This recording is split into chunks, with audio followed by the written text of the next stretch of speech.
Hi, Mark. I bring to you a voice from behind the walls, an anonymous voice from medium security.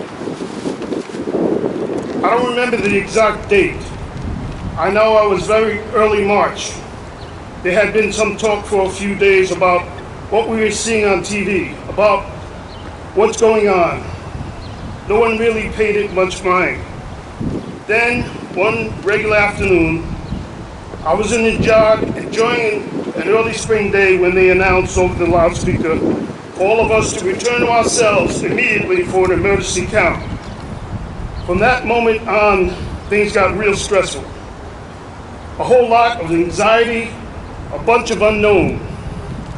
For the first couple of weeks, we're only allowed out of our cells for a shower and 10-minute phone call.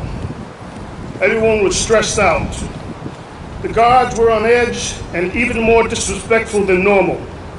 The media was saying how millions of people were going to die. So I sat here fearful with this 15-year sentence was going to turn into a death sentence. And that even if I didn't get sick, what about my family and kids? As the days, weeks went on, I kept hearing about social distancing, wearing masks, and testing. It took 7 weeks before they gave us masks, 10 weeks or so before we got tested. When guys started questioning where the masks and testing were, they were dragged off the set for some bullshit booking. So guys started to be fearful to ask. Eventually, due to some wonderful, persistent people on the outside, things began to happen. It was very frustrating and scary to hear Governor saying that all of us were fine, and hearing now other prisons and other states were dealing with serious outbreaks.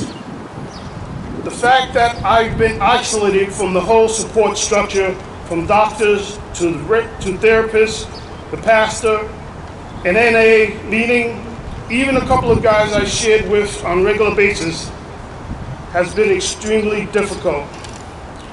If you try to reach out to the staff here and tell them you're having a hard time, they pull you into a cell with nothing, under what they call suicide watch. Who said I was suicidal?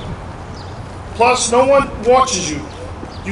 So basically, all them fears and stress I've kept to myself. For me, like the rest of the world, I've had to adjust. Plus, I still wonder about the second wave or what the new normal is going to be. I've made the best of it. We are still in our cells, 23 and a half hours a day.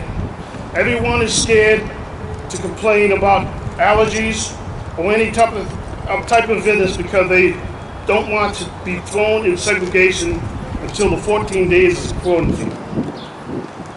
On a different note, I have something positive that came out of this whole experience.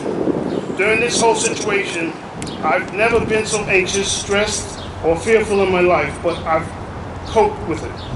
Without drugs, or booze, or violence, or any negative behaviors, so that I am super proud of myself. I also realize that there are many poor people out there who have it a whole lot worse than I do. I just feel that under the circumstances, some, not all, of the staff here should have shown a bit more patience and compassion. Thanks for the opportunity to share my experience. Anonymous for medium security. I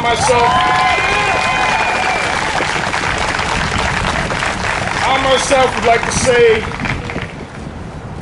Black Lives Matter. And you sometimes get a response that says all lives matter.